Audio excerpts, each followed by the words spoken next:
સ્વામિનારાયણ હરે સ્વામિનારાયણ હરે. તારીખ આજે 30 એપ્રિલ 2024.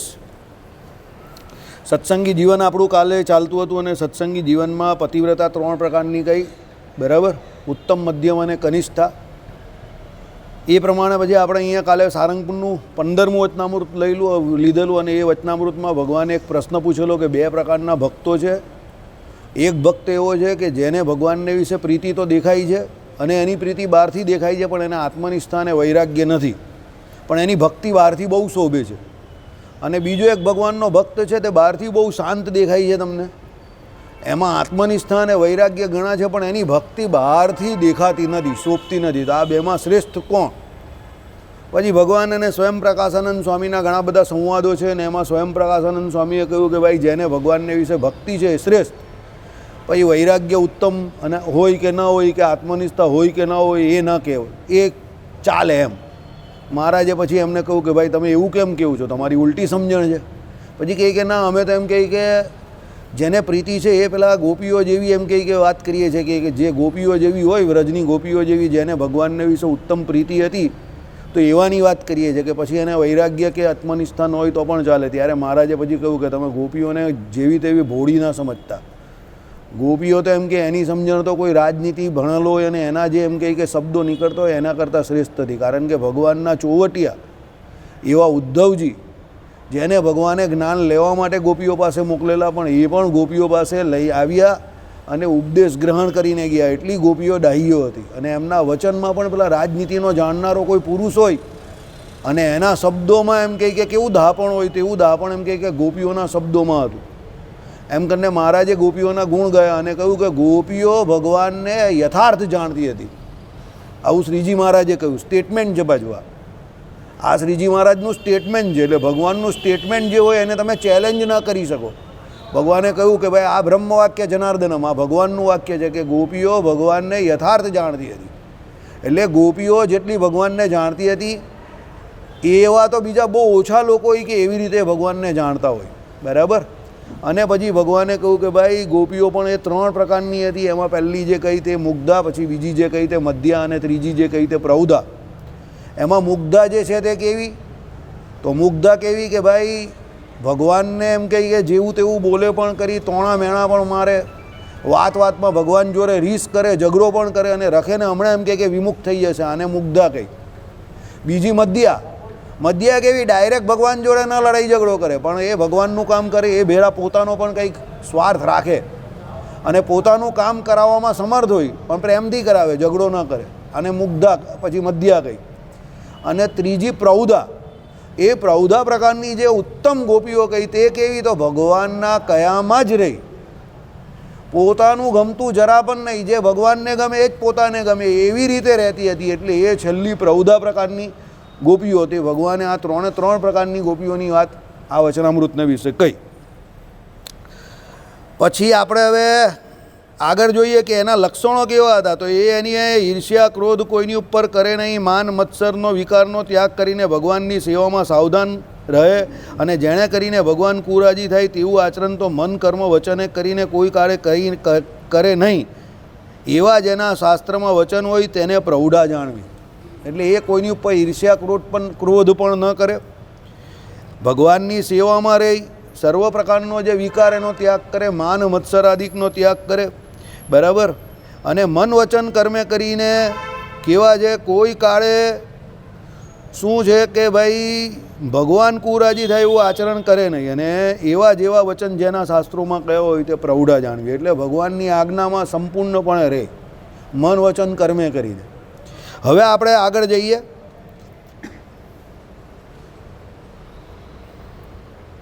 ગોપીઓના ભેદ છે માટે ગોપીઓની સમજણમાં તો અતિશય વિવેક હતો અને તે માટે એની પ્રીતિ અણસમજણની કહેવાય નહીં. શું કહ્યું? ગોપીઓ જે છે, ગોપીઓના ભેદ છે માટે ગોપીઓની સમજણમાં, એટલે ગોપીઓ પણ ઘણા બધા પ્રકારની હતી અને એના જેવી સમજણ બીજાની તો કોઈ હોય નહીં, હોય તો બહુ ઓછાની હોય. એટલે જ ભગવાને ગોપીઓનું નામ લખેલું છે. અને એમને આ જે સમજણ હતી એમાં ઘણો બધો વિવેક હતો. એટલે ગોપીઓ જેવી તમને દેખાતી હતી, ભાઈ ગામડાની ગમાડ કે એને કંઈ ખબર ન પડતી હતી અને સામાન્ય રીતે આપણે શું લાગે કે ગોપીઓ મૂઢપણે ભગવાનને ભગવાન માનતી હતી એવું લાગે. સમજો કે ભાઈ કોઈ સ્ત્રી હોય તો એ સ્ત્રી એમ કહે કે ગામડાની કોઈ હોય ને હવે એને એમ કહે કે પોતાના દીકરાને વિશે એમ કહે કે વાત્સલ્ય જે હોય તો મૂઢપણા જેવું તમને દેખાય કે ભાઈ દીકરો બધી માને વાલો હોય, એ શહેરની હોય કે ગામડાની હોય, પણ ગામડાની હોય તો વધારે તમને એવું લાગે કે આ બહુ મૂળતાથી એમ કહે કે એના દીકરાને પ્રત્યે વાત્સલ્ય ભાવ છે આને. સમજો એટલે ગોપીઓને એ પ્રમાણે તમને ભગવાનને વિશે એ જ લાગે, તમને લાગે કે આને મૂળપણાની ભક્તિ જેવું છે, કંઈ સમજ પડતી લાગતી નથી એમ, પણ એકચ્યુઅલી એવું ન હતું. સમજો એકચ્યુઅલી એવું ન હતું કે એ લોકો મૂળ હતી. એકચ્યુઅલી મહારાજે કહ્યું એ પ્રમાણે એમની સમજણમાં બહુ વિવેક હતો એટલે બહુ શ્રેષ્ઠ હતી. એટલે કહેવાનું તાત્પર્ય અહીંયા શું છે સમજો, જે વ્યક્તિની અંદર તમને વિવેક દેખાય એ વ્યક્તિ જ કંઈ સમજો છે કે એને કંઈ સમજણ પડે છે એવું માનવામાં આવે. બાકી જે એવું કહેતો હોય કે ભાઈ મને બહુ સમજ પડે છે બહુ સમજ પડે છે, જો પણ એનામાં વિવેક બુદ્ધિ ન દેખાય તમને તો સમજજો એણે ખાલી ચોપડા ફાડેલા છે, ચોપડા પચાવ્યા નથી. તમે જે પેલું હમણાં એક એડવર્ટાઇઝ આવે છે, ખાવું જરૂરી છે પોષણ માટે, પણ ખાવા કરતાં વધારે પચાવવું જરૂરી છે. તમે ખાવ દુનિયાભરનું પણ તમને પચતું નહીં હોય તો તમને પોષણ નહીં મળવાનું. એટલે લોકો ખાવામાં બહુ ધ્યાન આપે છે, પણ ખાવા કરતાં વધારે પચાવવામાં ધ્યાન આપો. સમજો કારણ કે આ સિસ્ટમ જે અહીંયાનું જે મિકેનિક્સ જે છે ને, આ મશીન જે છે ને અહીંયાનું, આ એક બિલ્લસનું આપણું એક વેંટનું એ મશીન બરાબર ન ચાલશે તો તમે દુનિયાભરનું ગમે તે ખાઓ એ કંઈ કામનું નહીં. બરાબર અહીંયા એવું જ છે કે તમારામાં વિવેક બુદ્ધિ ન આવે. વિવેક એટલે શું? વિવેકનો અર્થ શું કરવો? મહારાજે સારસારૂપી વિવેક તો કયો જ છે.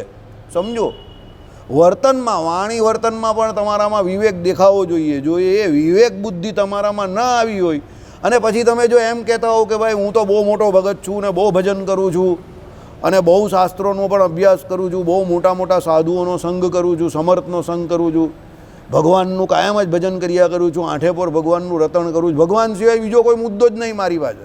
જો તમારી પાસે ભગવાન સિવાય બીજો કોઈ મુદ્દો નથી સમજજો, તો પછી તમારામાં કામ ક્રોધ માન મત્સર આદિ જે કોઈ આ બધા શત્રુઓ કહેવાય તે ધીરે ધીરે તમારા ટળવા જોઈએ. ભેદ બુદ્ધિ તમારી ટળવી જોઈએ. તમે અજાત શત્રુ બની જવા જોઈએ. તમારો જગતમાં કોઈ શત્રુ જ નહીં હોવો જોઈએ. કેમ? ભગવાનના ભજનના બળે કરીને, ભગવાન પરમાત્મા એક એવું તત્વ છે કે એના ભજનના બળે કરીને જો તમે એમની સ્મૃતિ રાખતા હો તો બધા વિકાર તમારા ધીરે ધીરે ટળવા માંડે. પણ મહારાજે સોમલા ખાચરને કહ્યું એ પ્રમાણે આપણે અડધો ભગવાનનો સંગ રાખીએ જ ને અડધો જગતનો સંગ રાખીએ છીએ, સંસારનો સંગ રાખીએ છીએ. એને કરીને સત્સંગમાં જે રૂડા ગુણ કયા તે રૂડા ગુણ આપણામાં આવતા નથી. હવે એ તો ભગવાને સોમલા ખાચરને કહ્યું ત્યાં કે તમે અડધો જગતનો ને અડધો અમારો કરો છો. આપણે કેટલો ભગવાનનો કરીએ છીએ તો આપણી તો આખા ટકાવારી જ બદલાઈ જાય એવું છે. એ ભગવાને સોમલા ખાચરને કહ્યું જ પાછું કે તમે અડધો જગતનો ને અડધો અમારો કરો છો તો આપણી તો ટકાવારી જ બદલાઈ જાય. આપણા તો 10% ભગવાનનો સંગ ને 90% સંસારનો સંગ એવું થઈ જાય. તો પછી મેળ કાઢી પડે. પછી સંસારમાં જે કંઈ વિકારો રહેલા છે એ જ આપણામાં આવે ને, કારણ કે જેનો સંગ કરીએ એવો રંગ આવે. અને સંગ પાછો કેવી રીતે થાય? 3 રીતે થાય: ઇન્દ્રિયો, અંતઃકરણ અને જીવ. હવે જગતનો સંગ આપણે કરતો હોઈએ ત્યારે તો એમાં આપણો જીવ વળગી ગયેલો હોય. ઇન્દ્રિયો, અંતઃકરણ ને જીવ 3 કામ કરતા હોય એટલે એના તો બધા અવગુણ આપણામાં આવી જાય. સમજો કારણ કે આપણે એકદમ એકાગ્ર રીતે એ જગતનો સંગ કરીએ, નહીં તો આપણે એમ થાય કે ઉલ્લુ બનાવીએ છીએ, કોઈ ઓઠા બનાવીએ છીએ. એટલે જગતની જેટલી પણ બુરાઈ છે તે બધી આપણામાં આવી જાય. પણ ભગવાનનો સંગ કરીએ ત્યારે તો મનને મસરીને મારીને પેલા બકરાને પકડે ને એ રીતે પકડીને લગાવવાની કોશિશ કરીએ તો માંડ લાગે. આઈડિયા આવી ગયો? એટલે ઇન્દ્રિયો, પછી અંતઃકરણ ને પછી જીવ એ 3જા નંબર પર આવે. આપણે ઇન્દ્રિયો આમ 2 માળા ફેરવે એટલે કંઈ ત્રીજું આવી જાય ને એમાં પાછી હમણાં રીંગ વાગી એવી રીતે રીંગ વાગે એટલે પાછા રીંગ વાગે એને જવાબ આપવાનો. પછી એ જવાબ આપ્યો પછી 10 મિનિટ પાછી એ કેસેટ આપણા મગજમાં ચાલે, ભલે બેઠા અહીંયા હોઈએ. સમજો બરાબર? એટલે કહેવાનું તાત્પર્ય શું છે?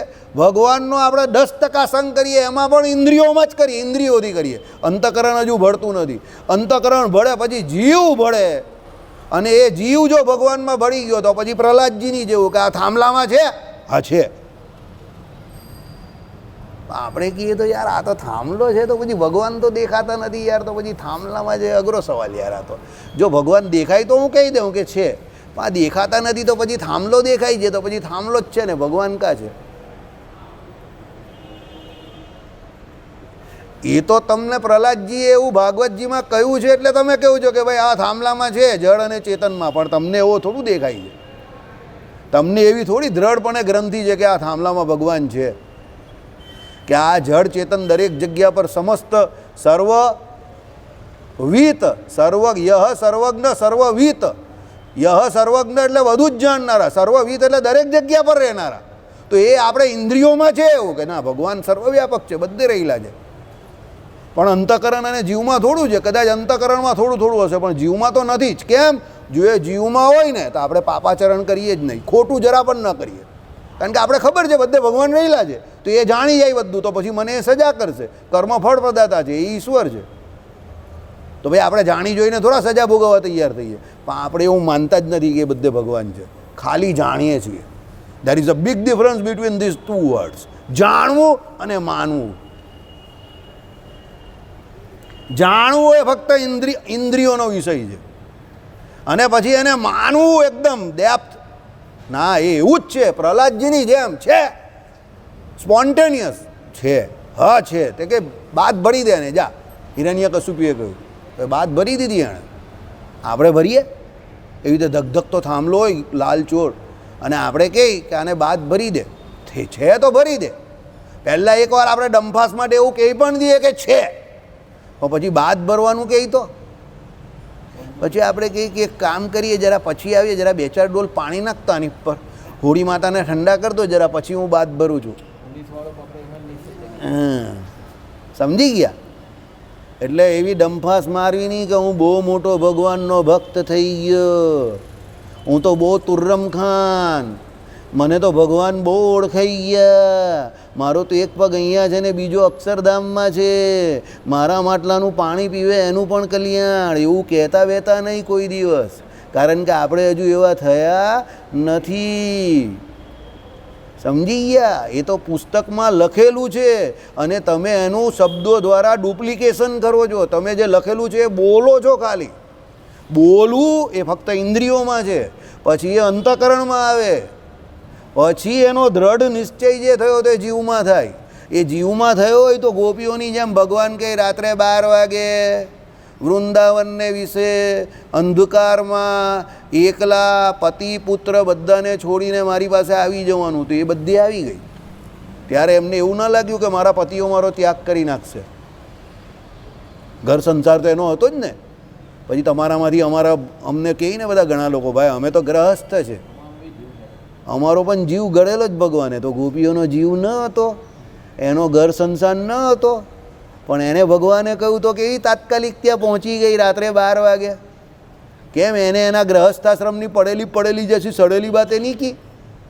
એ ભગવાનને નહીં કહી કે ભાઈ તું તો આવ નવરી દુકાન છે, પણ અમારા તો ઘરવાળા છે, અમારા તો છોકરા છે, અમારા તો સાસુ સસરા છે, આ બધાને મૂકીને તારી પાસે આવશું તો ગામ શું કહેશે રાત્રે 12 વાગે? અરે અમને ઘરમાંથી કાઢી મૂકશે નહીં, સમાજમાંથી જ કાઢી મૂકશે. તો પણ એ ગોપીઓ આવીને કેમ? ભગવાનના વચનને વિશે દ્રઢ વિશ્વાસ, નિશ્ચય કે બોલાવનારો કોઈ જીવો તેવો નથી, સાક્ષાત પુરુષોત્તમ નારાયણ છે, ભગવાન છે. અને પાછા ત્યાં ગયા પછી પણ પેલાએ કંઈ સીધું કામ ન કર્યું, કારણ કે એની આદત જ નથી.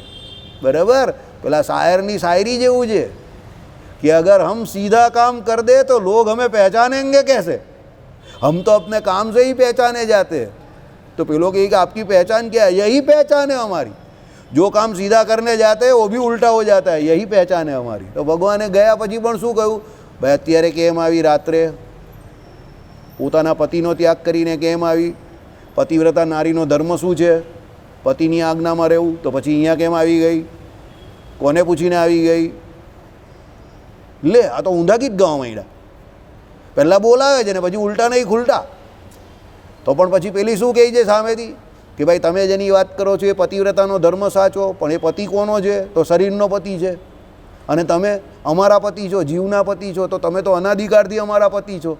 તો જીવના પતિ તમે જ છો, તમે આખા જગતના પતિ છો, તો તમે તમારા પતિના પણ પતિ છો, તો તમારી આજ્ઞા પહેલાં મનાય ને.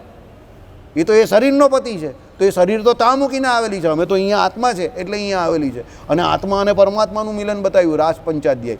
શરીરને શરીરનું મિલન નથી. શરીર એમ કે પતિ માટે છે, પણ આત્મા તો તમારા માટે છે. બોલાવીને પણ આ ટેડો છે ને, તો ટેડો જ ચાલે એવો છે, સીધો ચાલે એવો નથી. એણે સીધું શીખ્યું જ નથી કંઈ, સમજો બરાબર. એટલે આવ્યા પછી પણ એમણે નિશ્ચય ચેક કર્યો પાછો ભગવાને. એ નિશ્ચય ચેક કર્યો, ગોપીઓને પ્રશ્ન પૂછીને ગોપીઓને ચેક નહીં કરેલા, આપણે બતાવવા માટે કે આ આવી છે એટલે હું કહું છું કે મને એ બહુ પ્રિય છે, તમારે આવા બનવાનું છે, આપણે બતાવવા માટે. ગોપીઓ ચેક જ હતી ઓલરેડી,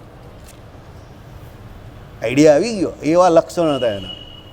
હવે આપણે તો પેલો કહે કે ભાઈ સમાજમાં રહેવાનું પણ ખરું ને, અમને પણ વ્યવહાર તો લાગે ને. અરે મોટા ભાઈ તું કા વાત કરે છે યાર, વ્યવહાર બધાને જ લાગે છે.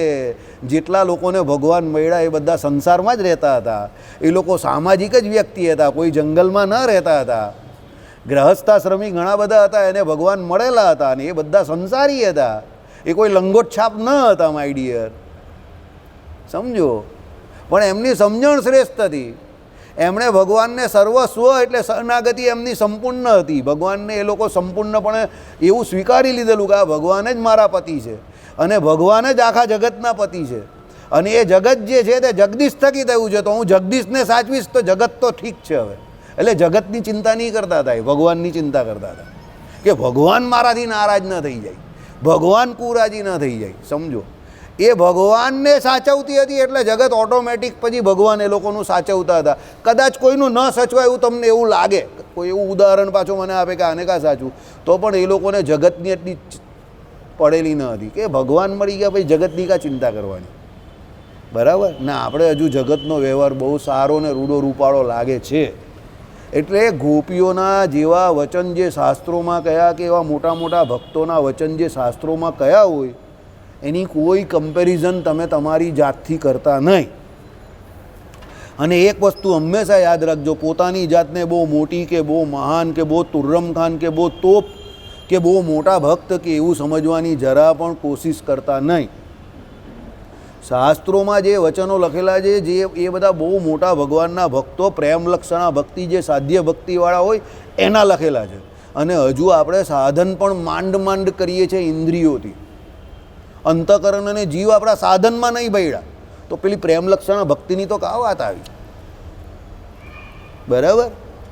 અભી દિલ્હી બહુ દૂર है, बहुत गर्मी है, बीच में बहुत गर्मी पड़ती है, બરાબર. એમાં વચ્ચે કોવિશિલ્ડ પાછી આવી જાય, જેનાથી પાછું થ્રોમ્બોસિસ થઈ જાય, એટલે શરીર બી પડી જાય પાછું, આવું બીજું શરીર આવે, સમજી ગયા. એટલે બધા બહુ લોચા છે, બહુ ગડબડ. એટલે શાંતિથી શાસ્ત્રોના શબ્દો વાંચવાના, વાગોળવાના, એને સમજવાની કોશિશ કરવાની, અને એને જીવનમાં ઉતારવાનો પ્રયત્ન કરવાનો, બરાબર. તારું મારું ફલાણું ઢીમકું, આનું પેલાનું, અરે આનું પેલાનું કે પેલો શું કરે જે એકચ્યુઅલી તમને જાણવાનો સમય જ નથી. યાદ રાખજો, બિલીવ મી, દુનિયા શું કરે છે એ જાણવાનો તમારી પાસે સમય જ નથી. અને જો તમારી પાસે દુનિયા શું કરે છે એ જાણવાનો સમય છે ને, તો તમે બહુ મોટી બેવકૂફી કરી રહેલા છો, તમે તમારા સમયનું સત્યાનાશ કરી રહેલા છો. તમારે શું કરવાનું એ કામ બહુ મોટું છે, અને એ મોટું કામ કરવા માટે દુનિયાને પહેલાં ભૂલવી પડશે કે દુનિયા શું કરે છે, કે કોઈ ઇન્ડિવિજ્યુઅલ વ્યક્તિ શું કહે છે ને શું કરે છે. તમારે જે કરવાનું છે એ બહુ મોટું કામ છે. એટલે દુનિયા પર ધ્યાન આપવા ગયા ને તમારું રહી જશે, સમજજો. દુનિયા કોઈ દિવસ સુધરવાની નથી, યાદ રાખજો. દુનિયા કોઈ દિવસ આખી સુધરી ગયો એવો મને એક ઇતિહાસનો પુરાવો કે દાખલો બતાવો કે આખી દુનિયા સુધરી ગયો, કોઈ દિવસ સુધરી જ કોઈ દિવસ નહીં સુધરવાની. એટલે દુનિયાને સુધારવાનો ખોટો પ્રયત્ન ન કરતા, તમે સુધારવાની કોશિશ કરજો. અને મારા જે કહ્યું એ પ્રમાણે સહેજે સહેજે જેટલું થાય એટલું કરજો. અહીંયા લઈને નહીં ફરતા, કે અહીંયા લઈને નહીં ફરતા કે હું આખી દુનિયાને સુધારી દઉં, કે આખા જગતને સત્સંગી કરી દઉં. મહારાજે શું કહ્યું? સત્સંગ વધવો કે ઘટવો એ તો શ્રી કૃષ્ણ નારાયણના હાથમાં છે. અમે તો જે સહેજે સહેજે જેટલા આવે એ કરીએ છીએ ને કરાવીએ છીએ. એવી રીતે કરજો, મગજ પર કંઈ લેવાનું નહીં. આપણે શું કરવાનું છે એ વિચાર કરવાનો છે, બરાબર. આપણા આચરણથી બીજા કોઈનું આચરણ સુધરે એવું આચરણ આપણું હોવું જોઈએ. બાકી આપણા જ આચરણના ઠેકાણાની હોય ને આપણે આખા ગામને સલાહ આપ્યા કરીએ કે પેલો આમ છે ને ફલાણો આમ છે ને ઢીમકો આમ છે, આખી જિંદગી નીકળી જશે, કંઈ થશે નહીં. યાદ રાખજો. બરાબર. ચાલો, એટલે ગોપીઓની સમજણમાં તો અતિશય વિવેક હતો, તે માટે એની પ્રીતિ અણસમજણની કહેવાય નહીં. એટલે એમની પ્રીતિ જે હતી તે અણસમજણની ન હતી, સમજણવાળી પ્રીતિ હતી.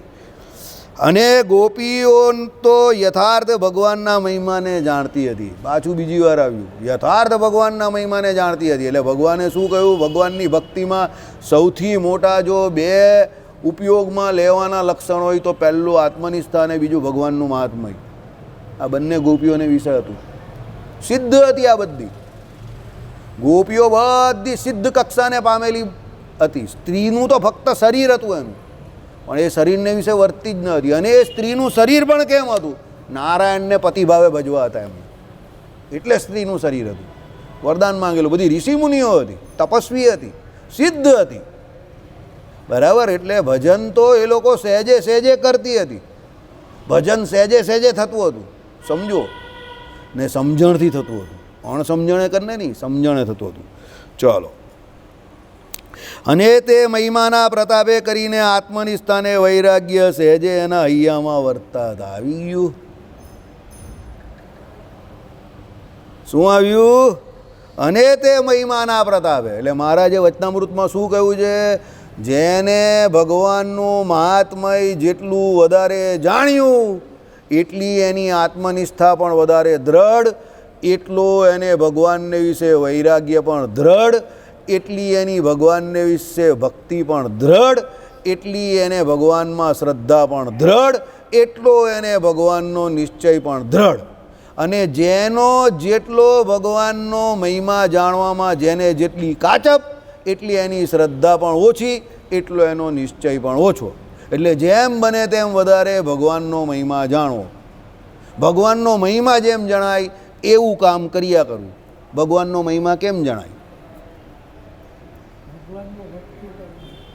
ભક્તિ કરવાથી મહિમા જણાય કે મહિમા જણાય તો ભક્તિ થાય? અભી બેઠે ही है तो करेंगे ना सब कुछ.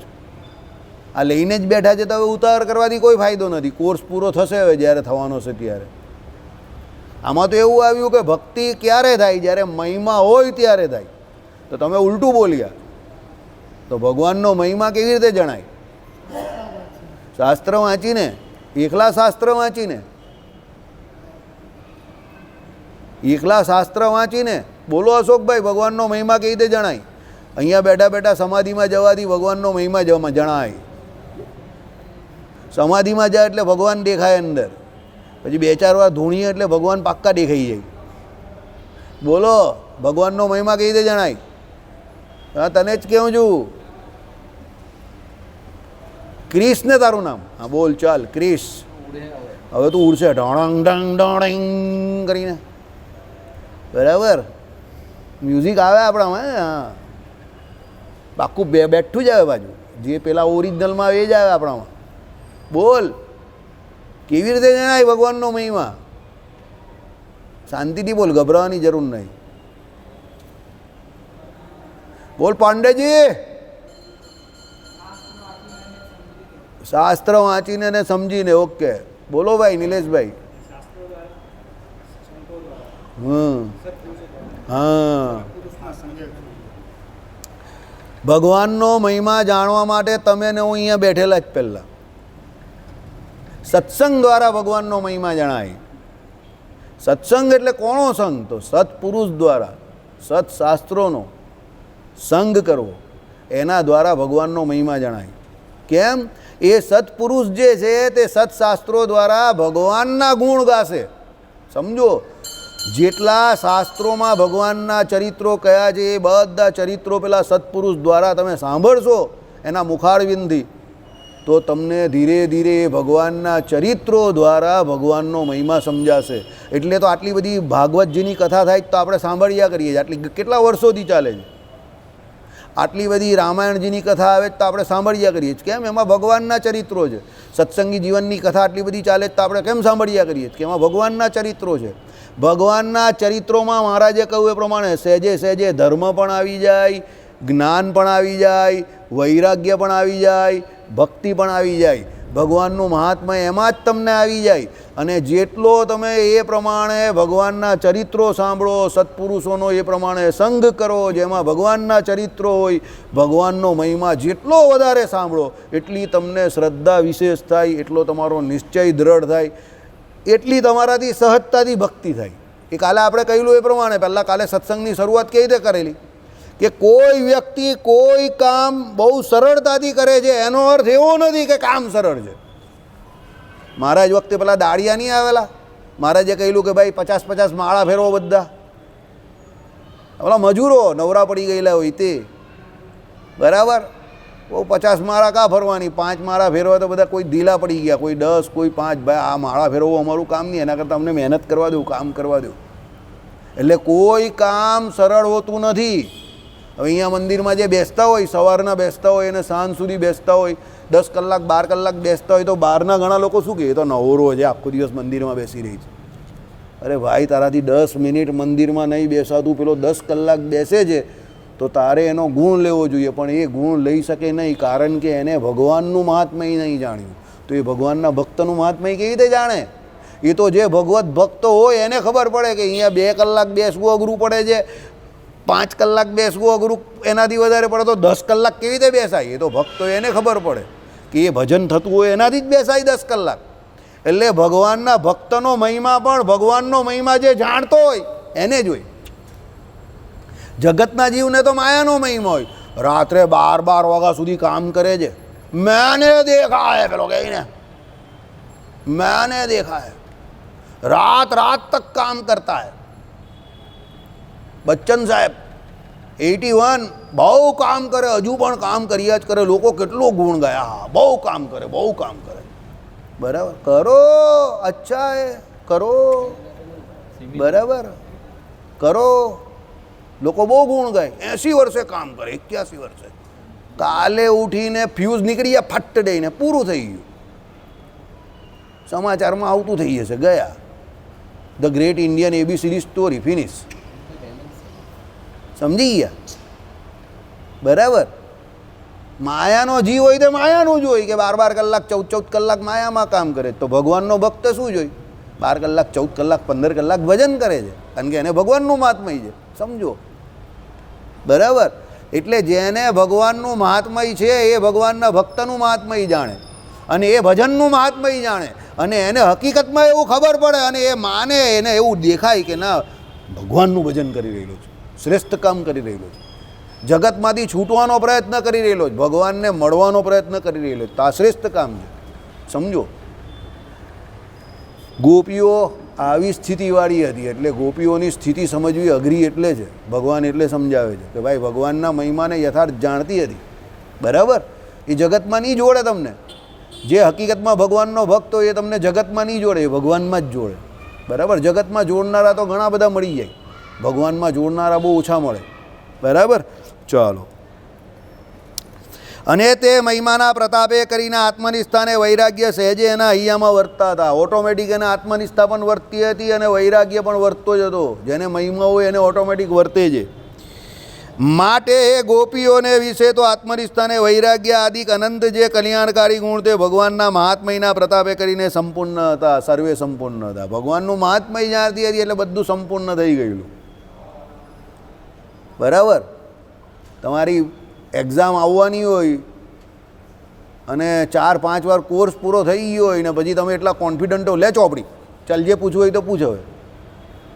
અને પછી તમને પેલા 10, 15, 20 સવાલ કોઈ પૂછે ને ફટાફટ તમે એના પાના જોડે કે આ બાજુના પાના પર અહીંયાથી શરૂ થઈ જાય, અહીંયા એ પૂરો થઈ જાય જવાબ, અને આમાં અહીંયાથી શરૂઆત કરવાની, અહીંયા આ ડેરિવેશન પૂરું થાય, અહીંયા આ ઇક્વેશન પૂરું થઈ જાય, આ અહીંયા પ્રૂવ કરવાનું, આ કરી નાખ્યું, વચ્ચે આ ડાયાગ્રામ આવે છે તો આમાં આમ કરીને દોરી દેવાની, ચાલ કામ પૂરું, જા.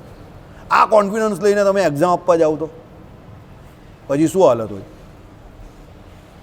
અમારા વખતે એક એવો સ્ટુડન્ટ હતો, એક પેન લઈને જ આવે, એક જ પેન, નામ પેન પાછો ફરાવતો આવે, બધાને એમ કે આ કોઈ ગુંડો કે વિલન હશે, પણ એનો કોન્ફિડન્સ લેવલ જ બહુ ખતરનાક. એ ડાયાગ્રામ પર પેન્સિલથી ડ્રો નહીં કરે, પેનથી જ ડ્રો કરે, અંદર આમ કરીને ધર કરતું દોરીને ચાલ્યો જાય, બસ બધું પેનથી જ કામ કરે. બોલ પેન જ, એ પણ 2 રૂપિયાવાળી બોલ પેન જ હોય એની, ને પૂરી થઈ જાય તો બાજુના કેટલા બોલ પેન લાવતો ભાઈ, એકદમ એરોગન્ટલી માંગે બાજુ. લોકો બોલ પેન માંગે, બોલ પેન લાવ નહીં, એમ કે ટાઈમ નથી, ચાલતો પછી પેલો નહીં આવે તો ઊભો થઈને લઈ લે પેલાના કંપાસમાંથી, ચાલ કંઈ નહીં થાય, તો 2-4 પડેલી જ છે ને એમ કે નામ ડ્રો કરી દે. બહુ કોન્ફિડન્સ વાળો માણસ, એક પેન લઈને જ આવે એક્ઝામમાં બિંદાસ, કંઈ નહીં, એક ચોપડું નહીં મળે કોઈ દિવસ તમને ક્લાસરૂમની બહાર કે કોઈ દિવસ વાંચતો જ જોવા નહીં મળે. હરી કરે બધાની બાજુ, ઓ કેવું છે પેલું વાંચ્યું, પેલું પૂછવાનું એમ કરીને બધાને ડટ્ટા ફેરવી નાખે. એટલે બધા પેલો આવું વાંચે પેલો ને એ પેન લઈને ફર્યા કરે. એ આમાં જ હતો, મારી જોડે બીફામમાં જ હતો, બીફામ કરેલું. હા, બીફામ કરેલું.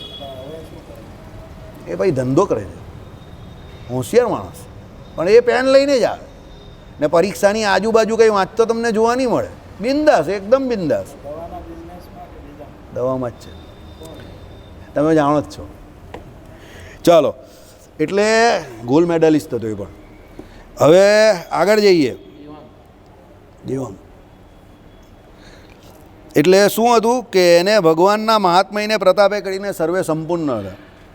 એનું સંપૂર્ણ થઈ ગયેલું બધું ગોપીઓનું. સાધન દશામાં ન હતી, એટલે સાધ્ય દશામાં હતી, યાદ રાખજો, બરાબર. અને એવા ભક્તની રીત તો આમ છે જે હવે જોજો તમે કોઈ જગ્યા પર, અહીંયા બહુ ઓછી જગ્યા પર સાંભળ્યો છે, પંચ વિષય જે કયા શબ્દ સ્પર્શ રૂપ રસ અને ગંધ, એને અહીંયા ભગવાને પોઝિટિવ લીધા છે. મહારાજે આ જગ્યા પર આ વચનામૃત ચલાવવાના ઘણા બધા મર્મ હતા. મને આ વચનામૃત બહુ ગમ્યું. એટલે અહીંયા ભગવાને પંચ વિષય કરીને જીવનો મોક્ષ થઈ જાય એવું કહ્યું છે.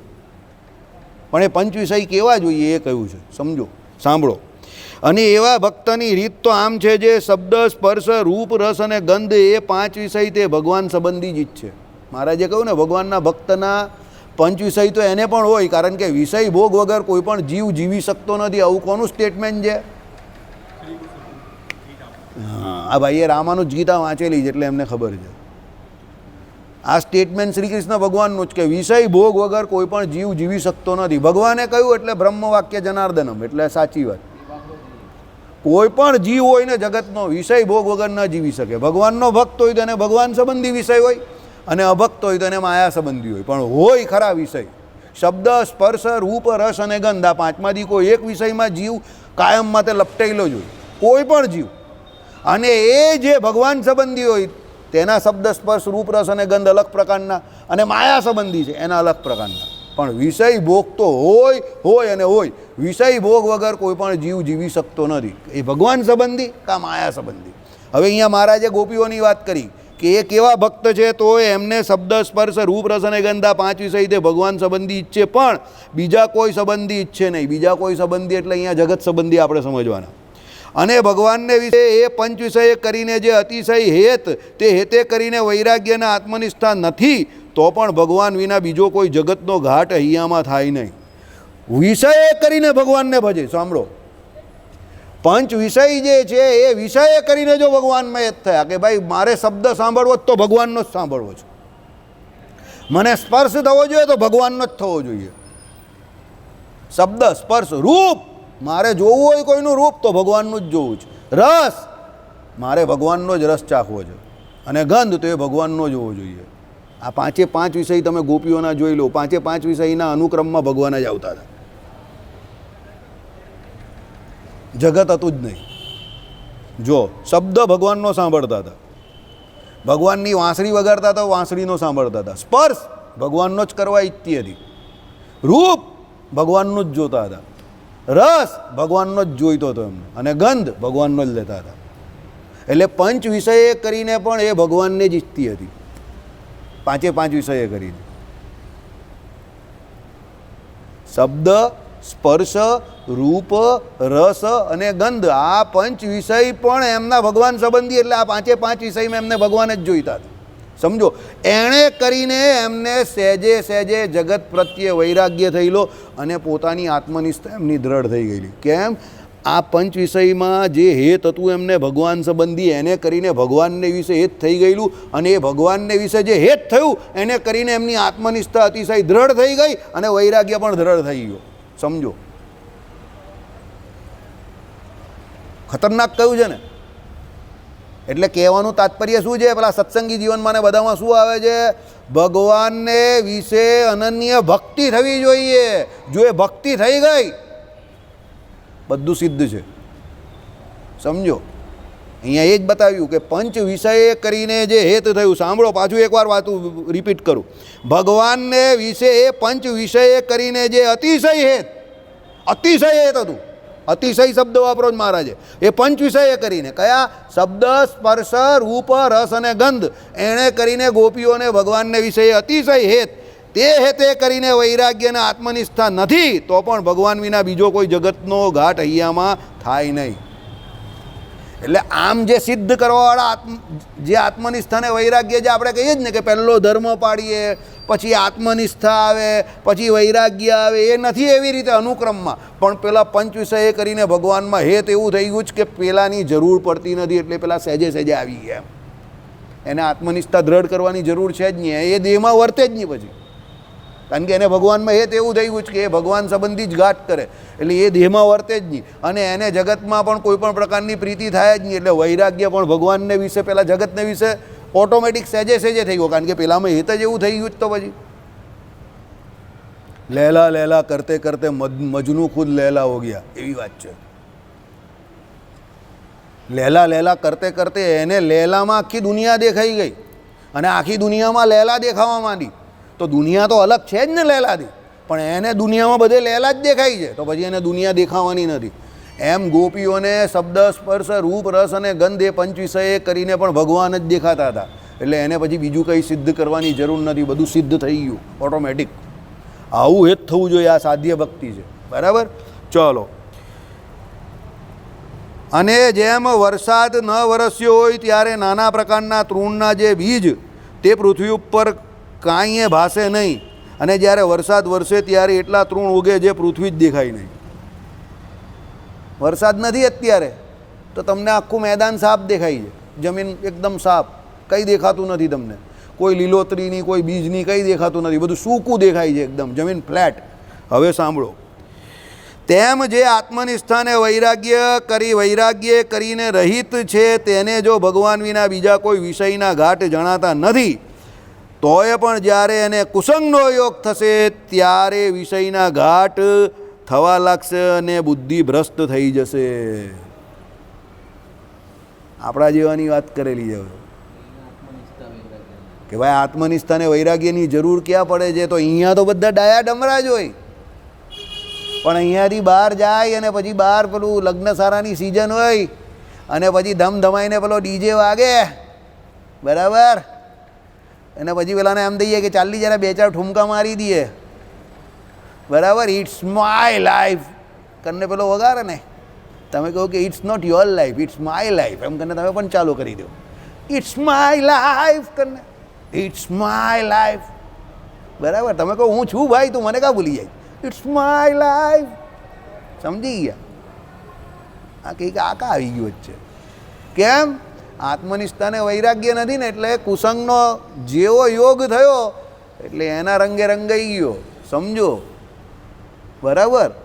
ગોપીઓને આવું ન હતું, ગોપીઓને સિદ્ધ થઈ ગયેલા, સિદ્ધ દશામાં પહોંચી ગયેલી. બરાબર.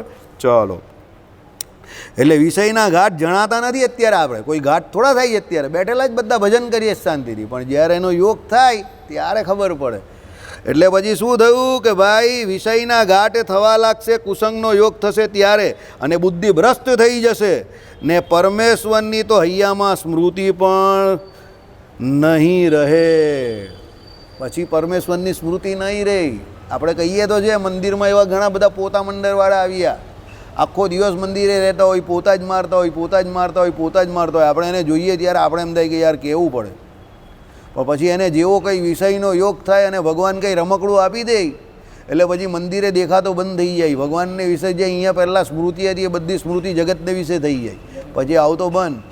પછી ઘરે પોતા મારતો થઈ જાય. પહેલાં મંદિરે પોતા મારતો હોય, પછી કંઈ ના ઘરે મજા આવે જ પોતા મારવાની. કેમ ભાઈ મજા આવે? ઘરવાળી મરાવે જ હવે પોતા. હે? હા, ફંક્શન એક જ તો ઘરે મારે છે બસ. અહીંયા ભગવાનના દરબારમાં પોતા મારતો હતો, પેલા માયાના દરબારમાં પોતા મારે. એની પોઝિશનમાં કોઈ ફેરફાર થયો નથી, એ પોતા તો મારે જ છે. સમજણમાં ફેરફાર થઈ ગયો. પહેલાં અહીંયા ભગવાન માટે મારતો હતો, પણ ત્યારે શું એને માયા જોઈતી હતી એટલે મારતો હતો. પછી માયા મળી ગઈ એટલે પછી હવે ભગવાનની કાં જરૂર છે? ભગવાનની સ્મૃતિ રહેવાની જ કાથી પછી. પછી તો એની સ્મૃતિ રહી, પછી પોતા મારીને પણ ખુશ થાય. પછી કોઈ કહે કે ભાઈ તું મંદિર આવતો હોય તો, હવે મંદિર તો આવ્યું એટલે તો આ પોતા મારવાનું મળ્યું, તો હવે હું શું કામ મંદિર આવું, એના કરતાં અહીંયા પોતા નહીં મારું એમ કરીને એને પછી પોતા મારવામાં બહુ સુખ આવે. બરાબર. પછી એ પોતા મારવાનું એનું બંધ થઈ જાય ને એને કોઈ ફૂટબોલ કરે તો પછી પાછો અહીંયા આવે. ભગવાન કહે કે તું આમ નહીં આવશે, એકાદ જરા માયાની લાત બાત પડશે ને જોરમાં, પછી ભગવાન બોલે તું આયા નહીં લાયા ગયા હે. બરાબર. ભગવાન કહે તું આમ નહીં આવશે. નારદજીની જેમ ભાઈ ભગવાન માયામાં એક એવી લાત મારે જોરમાં ભમ દઈને, એટલે સીધો અહીંયા આવીને જ પડે. પછી આપણે કે ભાઈ પાછા અહીંયા દેખાયા, એને થયું કે પાછા પોતા મારવાની જરૂર છે પાછી, એટલે પાછો પોતા મારવા માંડશે. બરાબર. આવું એ સ્મૃતિ ન રહી. કેમ? જ્ઞાન ન હોય ને, વૈરાગ્ય ને આત્મનિષ્ઠા ન હોય એટલે આવી રીતે ગબડી જવાય. ચાલો, એટલે શું થયું કે ભાઈ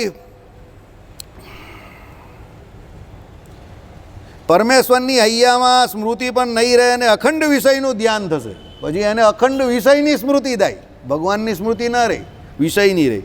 અને પછી એ વૈરાગ્ય અને આત્મનિષ્ઠા વિનાનો પ્રેમી તેને એમ ભાસશે જે મારે ભગવાનમાં લેશ માત્ર પ્રીતિ નથી. એને પોતાને જ એવું થઈ જાય કે મને ભગવાનમાં જરા બી પ્રીતિ નથી. માટે આત્મનિષ્ઠાને વૈરાગ્ય વિનાનો જે પ્રેમી ભક્ત જણાતો હોય તે તો અતિશય ન્યૂન છે. મહારાજે શું કહ્યું? જે આત્મનિષ્ઠાને વૈરાગ્ય વગરનો તે તો કેવો છે? અતિશય ન્યૂન છે. બરાબર. અને જેને આત્મનિષ્ઠાને વૈરાગ્ય છે ને ભગવાનમાં પ્રીતિ પણ સાધારણ જેવી છે તે તો એમ જાણે જે મારા જીવાત્માને વિશે જ આ ભગવાનની મૂર્તિ અખંડ વિરાજમાન છે. કારણ કે એને આત્મનિષ્ઠા છે એટલે એ પોતે પોતાને બ્રહ્મરૂપ માને છે અને એ બ્રહ્મની વિશે પરબ્રહ્મ બિરાજમાન છે. રટે બ્રહ્મ થઈને પરબ્રહ્મને રે, બ્રહ્માનંદ સ્વામી કે એ પ્રમાણે સમજો. બરાબર. કે ભાઈ એની અંદર ભગવાન રહ્યા છે એને એ ખબર છે અને એ પ્રમાણે એ ભગવાનનું ભજન કરે છે. હવે જે બ્રહ્મરૂપ થઈને ભગવાનનું ભજન કરે છે એ દેખાય તો બહાર બહુ સાધારણ, બરાબર, પણ એ સાધારણ હોતો નથી. અને પેલા ભાઈ તો બહુ મસ્ત સૂરમાં ગાતા હોય, એકદમ જોરમાં ગાય. બરાબર. મારા બાપા કહે ને નવો સાધુ બને તો બહુ જોરમાં ચીપ્યા વગર અલગ નિરંજન ઢંઢન. પહેલાં એની સોસાયટીમાં જ જાય, આખા ગામને ખબર પડે સાધુ થઈ ગયો છું, અલગ નિરંજન ખખડાઈ નાખે આખા દરવાજા આખા ગામને કહી દે કે હું સાધુ થયેલો છું. બાવા બનેલા તો હિન્દી તો બોલના પડેગા ને, એમ કરીને તૂટેલી ભાંગેલી હિન્દી પણ બોલે પાછો. બરાબર. પછી જ્યારે એને 2-5 દિવસ ખાવાનું નહીં મળે એટલે પાછો શાંતિથી પેલો અલગ નિરંજન ખખડાવેલો જે હોય તો બધું કપડાં બપડા ત્યાં મૂકીને પાછો ઘરે આવી જાય. પછી આપણે કેમ ભાઈ ઘરે આવી ગયો હોય, જવા દેની ભૂખે મરવું પડે એવી હાલત છે ત્યાં તો. વૈરાગ્ય હતો જ નહીં એમ કહી કે મેં તો ગલતી से गया था वापिस आ गया, सुबह का भूला जब शाम को घर आता है तो उसको भूला नहीं कहते, तो उसको क्या कहते हैं, उसको गुला कहते हैं. એમ કરીને સીધો આવી જાય. પછી ભાઈ જ્ઞાન તને અત્યારે પ્રગટું, બહુ મોડું પ્રગટું પણ પ્રગટી જાય ખરું. બરાબર. એટલે એ પાછો આવે એને ત્યારે પણ જ્ઞાન હતું નહીં. કોઈ એવું કહે કે ભાઈ એ સાધુ થવા ગયેલો ને પાછો આવી ગયો, પાછો આવે એટલે એનો મતલબ એવો કે સાધુ થવા ગયેલો જ નહીં. સમજો, ગયો એ તો ગયો, પૂછવા ગયો તે પંડિત થઈ ગયો કે પરણી ગયો, પણ પાછો નહીં આવે. જે પાછો આવ્યો એ બનવા જ નહીં ગયેલો, એ મૂરખ બનાવતો હતો પોતાની જાતને કાં બીજાને. પાછો આવે માણસમાં દમ નહીં. સમજો. બરાબર. એટલે જે એમ કહેતો હોય કે ભાઈ હું સાધુ થવા ગયેલો ને ભાઈ પાછો આવી ગયો, તો એ ખોટી વાત. તું ગયેલો જ ખોટી રીતે, ગયો હોય તો પાછો નહીં આવે. એટલે સમજણ બરાબર હોય ને સાધુ થયો હોય તો પાછો આવે નહીં, સમજણ કાચી હોય ને ગયો હોય તો પાછો આવે. બરાબર. ચાલો 1 મિનિટ. એમ જાણીને ઉપરથી તો ભગવાનની મૂર્તિના દર્શન સ્પર્શાદિકને વિશે આતુરતા જેવું નથી જણાતું ને શાંતપણા જેવું જણાય છે, તો પણ એની પ્રીતિના મૂળ ઊંડા છે અને કોઈ કુસંગને યોગે કરીને પણ એની પ્રીતિ ઓછી થાય એવી નથી. માટે એ ભક્ત શ્રેષ્ઠ છે અને એકાંતિક છે. ઇતિ સારંગપુરનું 15મું વચનામૃત જે તે થયું. એટલે જેને આત્મનિષ્ઠા અને વૈરાગ્ય દ્રઢ છે અને બહારથી ભગવાનને વિશે પ્રીતિ નહીં દેખાતી, એવી ઉતાવળ નહીં દેખાતી, બહુ શાંતિથી કામ કરે છે, શાંત જેવો દેખાય છે, પણ એના મૂળ બહુ ઊંડા છે. એને વિષયનો યોગ થશે તો પણ એ કુલને કામ રહેશે, બીજાના જેવો ઢળી પડશે નહીં, ભળી જશે નહીં એમ. બરાબર. એટલે અહીંયા મહારાજે એ કહ્યું. બાકી પેલા 5-4 જે આપણા માટે વિશેષણ વાપરેલા જ ને, અજ્ઞાનીમાં અજ્ઞાની, નીચમાં નીચ, ગેલામાં ગેલો અને મૂર્ખમાં મૂર્ખ. મૂર્ખ નહીં, મહામૂર્ખ. બરાબર. એ કોને વિશે છે? આપણા વિશે લાગેલા છે. કેમ? આપણે દેહાભિમાન રૂપી જે સૌથી મોટું અજ્ઞાન તે વળગેલું છે, એને કારણે આ મહારાજે આ 4 વિશેષણ આપણે આપેલા છે. જ્યારે દેહાભિમાન રૂપી કાંટો જશે અને આત્મનિષ્ઠા અને વૈરાગ્ય દ્રઢ થશે ત્યારે આવા આપણે થઈશું. બાકી અત્યારે તો આ 4 વિશેષણ તમને બધાને ને મને પણ લાગેલા જ છે. કયા? અજ્ઞાનીમાં અજ્ઞાની, નીચમાં નીચ, ગેલામાં ગેલો ને મૂર્ખમાં મૂર્ખ. એ આપણે બધા છીએ. બરાબર? ચાલો. શ્રીપતિમ શ્રીધરમ